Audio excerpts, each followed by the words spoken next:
प्रियात्मन सप्रेम जय जीव। आदि मुनीश्वर योगेश्वर परम पूज्य सत्य सम्राट सदगुरुदेव सिमनी जी का वचनामृत से एक बूंद।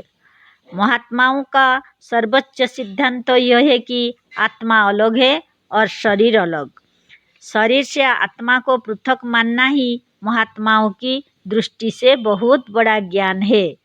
इसी को महात्मा सत और असत का विवेक कहते हैं। शरीर ना आत्मा हो सकता है, ना आत्मा शरीर। शरीर जड़ है और आत्मा चेतन है। शरीर असत्य है और आत्मा सत। अतः शरीर और आत्मा दोनों एक दूसरे से विरुद्ध धर्म वाले हैं और अलग अलग है।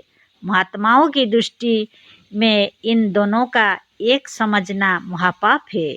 इनको अलग अलग समझने का फल यह होता है कि वे सचमुच अलग हो जाते हैं और बहुत जल्द अलग हो जाते हैं।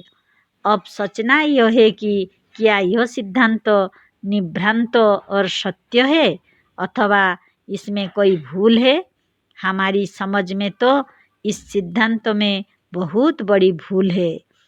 द्वापर के इधर के कुछ महात्माओं का ऐसा सिद्धांत रहा है, पर इसके पूर्व के महात्माओं का भी यही सिद्धांत रहा यह नहीं मालूम होता।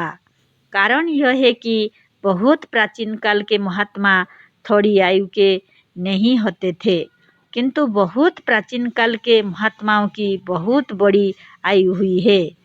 यही नहीं किंतु बहुत से महात्मा तो अमर भी माने जाते हैं।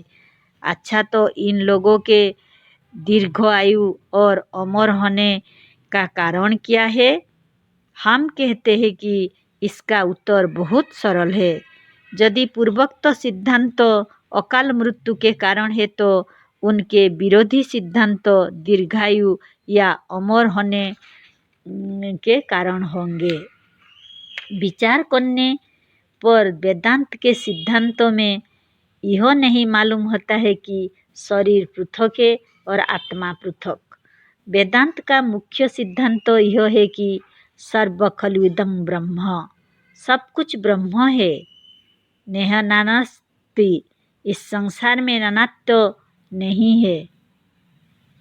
एकमेव अद्वितीयम, एक ब्रह्म ही है, दूसरा कुछ नहीं और वह अद्वितीय है। पुरुष एवेदं सर्वं जत भूतं जच्च भाव्यम, जो कुछ हो चुका है या जो होने वाला है सब ब्रह्म ही है। इन पूर्वोक्त वाक्यों से स्पष्ट मालूम होता है कि वेदांत व ब्रह्मज्ञान द्वैतों को स्वीकार नहीं करता। वह सबको ब्रह्म ही मानता है। ब्रह्म के सिवाय और कुछ है ही नहीं। यदि सब कुछ ब्रह्म ही है तो शरीर दूसरी वस्तु कैसे है। हम कहते हैं कि यदि सारा संसार ब्रह्म है और दूसरा कुछ नहीं है तो शरीर उससे अलग कैसे है। ब्रह्म चेतन है और वही सब कुछ है तो शरीर जड़ कैसे है। क्या ब्रह्म जड़ है। यदि ब्रह्म जड़ नहीं है तो संसार और शरीर दोनों जड़ नहीं है। ब्रह्ममय जगत चेतनमय है। जो चेतनमय है वह जड़ कैसे है। चेतन ब्रह्म से उत्पन्न हुआ और हुआ संसार जड़ कैसे हो सकता है। चेतन ब्रह्म यदि संसार में व्यापक है तो संसार जड़ कहाँ रहा। क्या जिसमें या जिस जगह चेतन व्यापक है वही या उसी जगह जड़ता भी रह सकती है।